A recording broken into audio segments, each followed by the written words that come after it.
Is that any better? That's much better. How are you, sir? I'm fine, sir. Thank you. Yep. I enjoyed having you in Skype a couple of times. Yes. Enjoyed our very cordial conversations. I enjoyed it very much. Yes, and thank you for posting them on your channel. If anyone's not aware, Nephilim and I have had a couple of conversations in the last month or so, which are posted on his channel. So if you want to go and they are there. They're fairly lengthy, and I can't guarantee that you'll find them most interesting things, but there we are. Thank you for posting that. How can we help you today, sir? What topic would you like to discuss? Well, I was in Skype and somebody messaged me and told me that you had a show going today, and they said they asked me if I'd be willing to join, and I said, well, you know, my thing is the evolution versus creation controversy, and they said that then we would be able to discuss that, but now I'm hearing that the subject has changed to media coverage of evolution. Oh, no, not at all. That was the topic that we originally had for the show, but we did make it clear that anyone that wants to phone in on any topic is allowed to. So if that's what you wish to discuss, then please do so. That's obviously a fairly broad topic. Do you want to narrow it down to a specific question? Well, I could ask a million questions, I guess, but I would like to ask Don Exodus 2 a question. In one of his videos, he provides an illustration of a polystrate tree in which the tree begins and ends in two separate coal seams. And so I would like Don Exodus 2 to explain to us why he put in a video that he's presenting to the world as some kind of, you know, factual truth about something, and that would state in that video that polystrate trees are not actually polystrate trees, that they do not pass through numerous strata. This is quite obviously not the case. Yeah, sure. Let me answer that. You said that you see them going through several strata, and what did you say? Where did you say that you saw them going through several strata?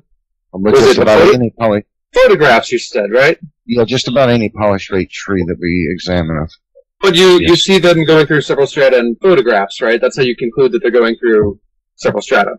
Yeah, images captured by light with a camera. Yeah.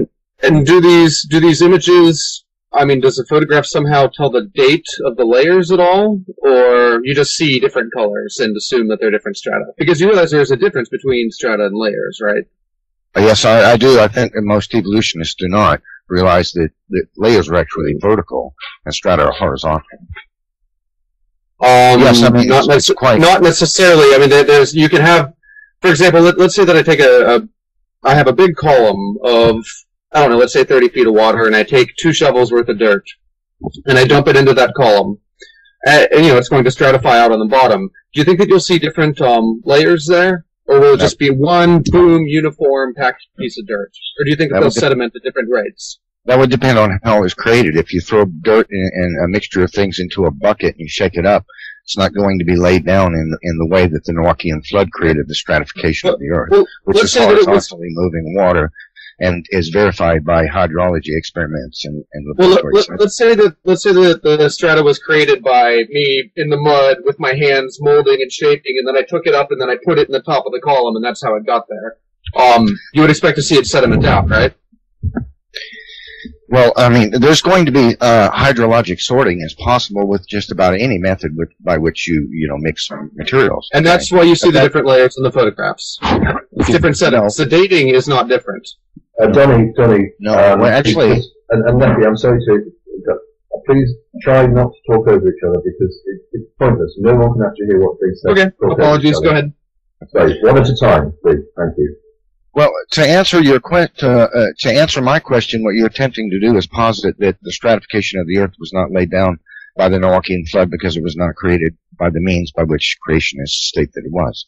But I mean, when anyone observes a photograph of obvious strata, which have clear boundaries with each other and are not radiated, it's quite obviously that we're looking at strata. I mean, what I don't understand is here you're trying to just make a disclaimer for the strata. In other words, to posit that the trees obviously not passing through numerous strata.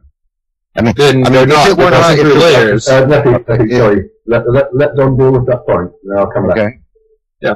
Again, my point is the same one that I just made. It's that it's not passing through several strata, it's passing through several layers. Layers can be deposited in a single event, right? Whereas strata depends on different geological timescales.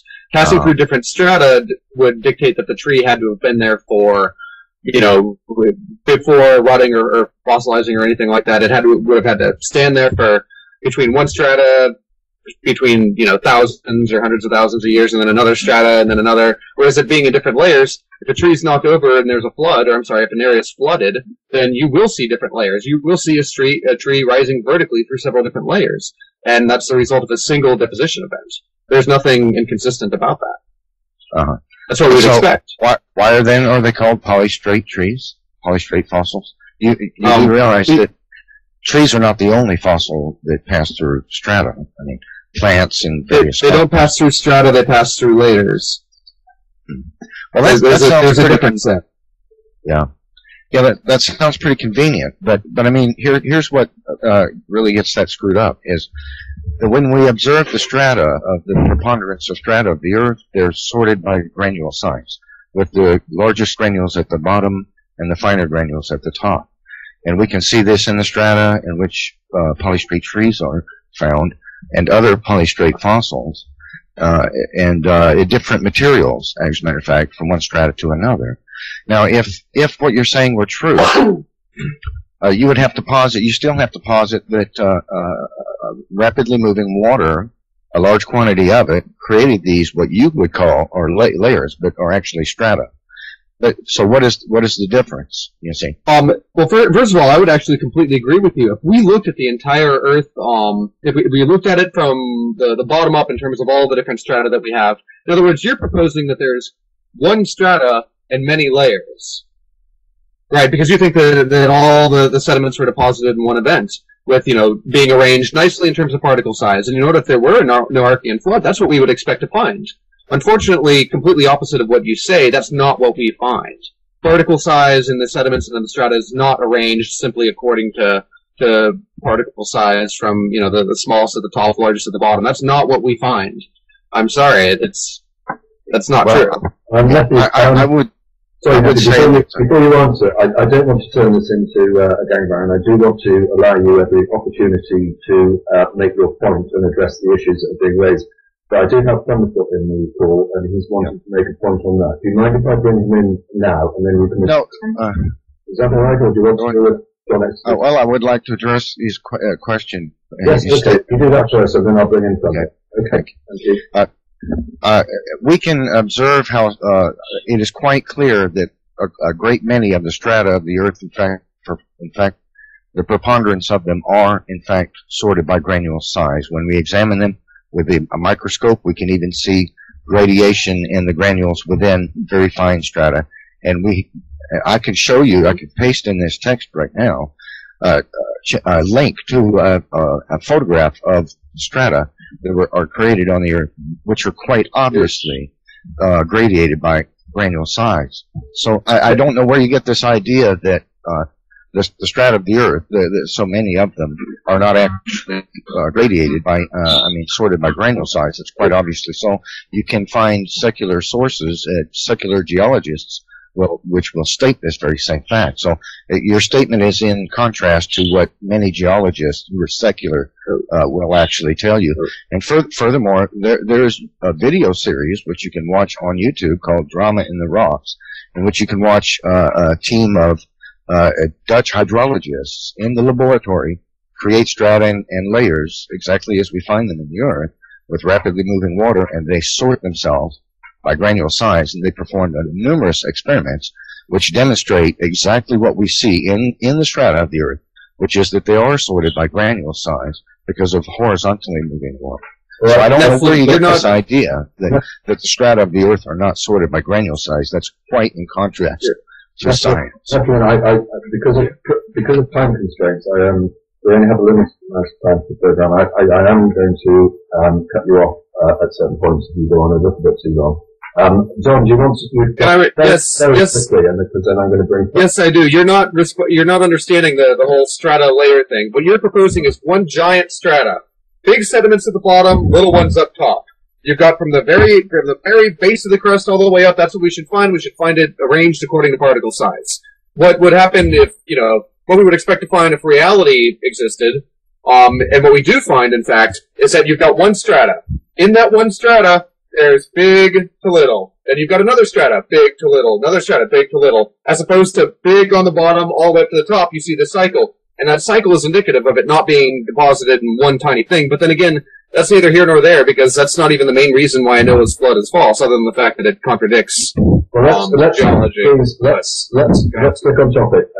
Let's not move on just yet. Can I respond to that once more? There's something exceedingly important that needs to be said. If you can be very quick, Nephi. Okay, I can. The clear boundaries between almost virtually all of the strata of the Earth discredit uniformitarianism and your idea that they were created over vast periods of time, because they have clear, highly distinct boundaries. If they were laid down over vast periods of time, they would be greatly gradiated and mixed one into the other. There would not be clear, distinct boundaries. So what we see with the boundaries of the strata of the Earth completely and utterly discredits uniformitarianism by itself.